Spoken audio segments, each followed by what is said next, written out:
ఇంకా ఇంకా ట్రావెల్ ఆయనకి ఇంత ఇంత చీప్గా చిన్న చిన్న అసలు ఏంటివి ఆయన ఇప్పుడు చంద్రబాబు నాయుడు అర్ధ గంట సేపు మీరు ఏదో వాళ్ళ 3-4 ఛానల్లో బ్లాక్ చేసిన మాత్రం ఏమొస్తుంది? అది అంటే సామెత చెప్తారే, మౌత్ మోషన్స్ అంటారు, నోటి విరేచనాలని. అలా ఆ మీడియాకైనా దానికైనా నాకు ఆశ్చర్యం వేసింది ఏంటంటే జగన్మోహన్ రెడ్డి గారు కూడా కొంత అంత మామూలుగానే బ్యాలెన్స్ తక్కువగా మాట్లాడారు. మళ్ళీ ఎప్పుడు ఎదుటి మీద బురద చల్లడం తప్ప ఇంకొకటి లేదు. మీరు ఇప్పుడు సరే ప్రజలు ఎప్పుడు అందరినీ అందలాల మీద కూర్చోబెట్టరు, ఒక్కోసారి కిందకి దింపుతారు, ఏదో కాస్త లెసన్స్ నేర్చుకుంటారు, కాస్త గ్రూమ్ చేసుకుంటారు వాళ్ళని అని చెప్పి ఇస్తారు.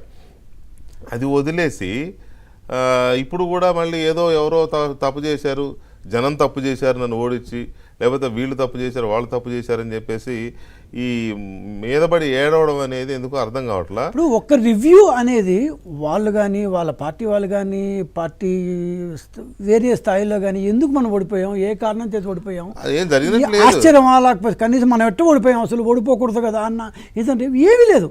పై స్థాయిలో లేదు, కింద స్థాయిలో లేదు, మధ్య స్థాయిలో ఎక్కడ మీకేం కనపట్లేదు. రివ్యూ చేశారు. ఏ రివ్యూ చేశారు అని అంటే 40% ఓట్లు వచ్చినా రేవంత్ రెడ్డి ముఖ్యమంత్రి అయితే 40% ఓట్లు వచ్చిన మనం ఎందుకు అవ్వలేదు అనేది అంటే వాళ్ళు ఎంత ఈజీగా అలవగ్గా 40% ఇంతకుముందు 2019లో మాకు వచ్చాయిగా.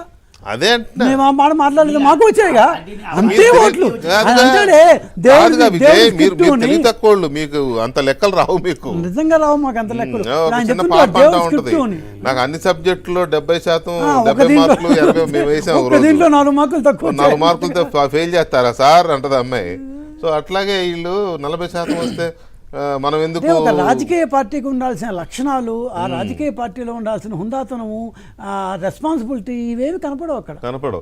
ఇప్పటికీ జగన్మోహన్ రెడ్డి గారు మీడియా మీద లేకపోతే అక్కసేలకు అక్కడ వీటి మీద ఉన్నారు. అది కూడా ఒకసారి మాట్లాడి అసలు ఎంత స్ట్రాటజీగా చేశారు దీన్ని